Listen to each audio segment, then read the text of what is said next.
বাবারে কি শীত পড়েছে, গেটটা মেরে দি।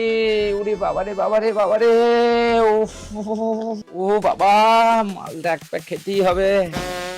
আরে তুমি যে মাল খাও, কই বিয়ের আগে তো আমাকে বলনি। আরে মালকে আমি এমনি খাচ্ছি নাকি, যা শীত পড়েছে আমি জমি যাবো, তাই রাম খেই না, শরীরে একটু গরম ধরাচ্ছি। আরে আমি থাকতে তোমাকে কি ওই রাম খেয়ে শরীরে গরম ধরাতে হবে? হ্যাঁ এটা তুমি ঠিক বলেছো, দাঁড়াও দাঁড়াও দাঁড়াও। ওরে বাবারে বাবারে বাবারে বাবারে, কি দেখে, ও বাবারে, তোমার হাত কি ঠান্ডা গো, খবরদার আমার গায়ে টাচ করবে না, ফুল সোজা কাজ হবে, আজকে আমি পারছি না গো, যা ঠান্ডা পড়েছে শুয়ে পড়ো, ফুল সোজা হবে না, আমার খুব ঠান্ডা লাগছে। আরে তুমি কিন্তু ভুলছো, আমার দু পায়ের ফাঁকে কিন্তু একটা ফুটো আছে। হ্যাঁ এ কি বলছো, তাতেই বলিব না যে ঘরের ভেতরে হিল হিল করে হাওয়া কোথা থেকে ঢুকছে। বন্ধ করো বন্ধ করো বন্ধ করো, সব হাওয়া ঢুকছে হিল হিল করে, বন্ধ করতে বন্ধ করতে।